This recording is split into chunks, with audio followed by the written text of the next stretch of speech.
All right, hey everyone. Today, we're going to dig into a really big idea that shapes how entire countries work. And that idea is collectivism. At its heart, it's all about the power of we. So let's start with a cool story. Check this out. It's about a group of skateboarders from right here in Alberta. They all loved skating, obviously, but they decided to take that shared passion and do something huge with it. They worked together, raised a bunch of money, and actually traveled the world, building things like hospitals and libraries for people who needed them. I mean, that's a perfect example of collectivism, right? A whole group of people achieving something that one person probably couldn't even imagine doing alone. Okay, so here's what we're going to cover. First, we'll nail down exactly what collectivism is. Then we'll see how it shows up in politics and in economics. After that, we're going to look at some pretty intense real-world examples, one positive, one not so much. And finally, we'll wrap it all up with the key things you really need to take away from all this. All right, section 1, the power of we.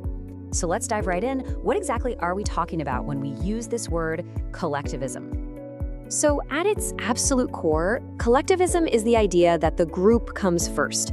The needs of the community, the society, the team, whatever the group is, are seen as more important than the needs of any single person in it.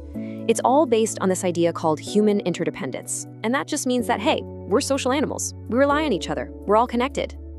And this is not some new idea, by the way. For centuries, many indigenous cultures have seen the world this way. Take a look at this incredible model from the Métis Nation. It shows perfectly how the individual self is just one part of a bigger picture, deeply connected to other people, to the land, and to traditions. The whole community is like one living thing, and its health is what matters most. Okay, so how does this we before me philosophy actually turn into politics and government? Let's take a look. Section 2, politics for the people.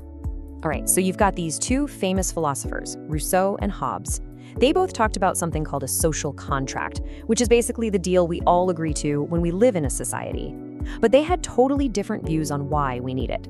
Rousseau was an optimist. He thought people are naturally good and we choose to cooperate for the common good.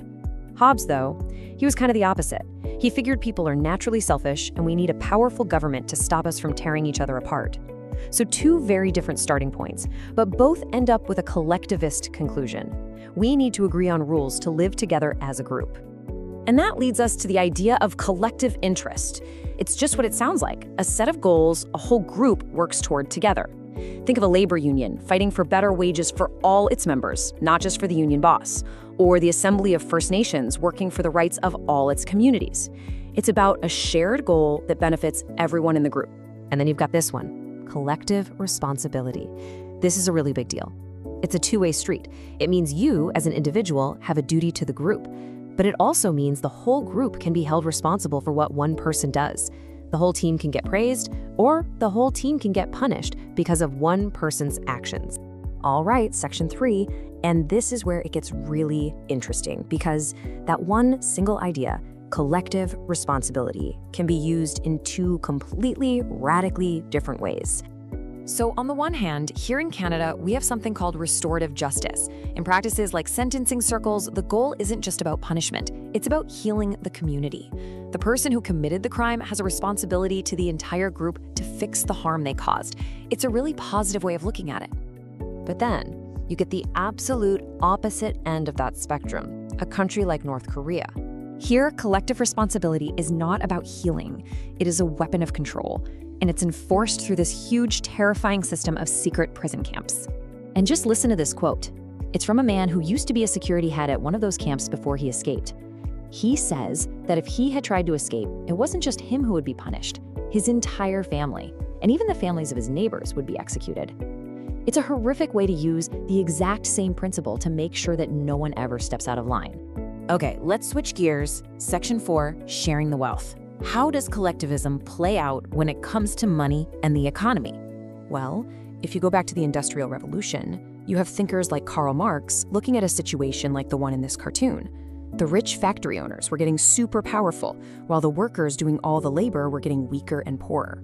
Marx said, "This is fundamentally unfair." His solution was a collectivist one. The workers should own the factories together and share all the wealth they create.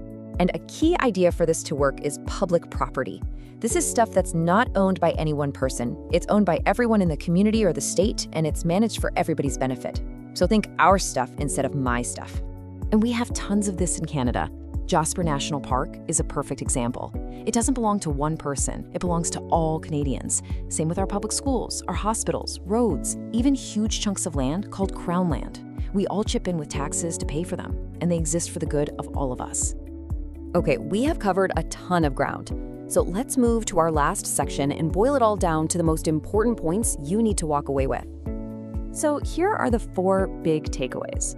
1. Collectivism is all about the group over the individual. 2. It shapes political ideas like the social contract and collective responsibility. 3. In economics, it shows up as public property and a focus on equality. And 4, and this is a huge one, how it's actually used can lead to really positive things like healing a community, or really negative things like oppression. It's a massive spectrum.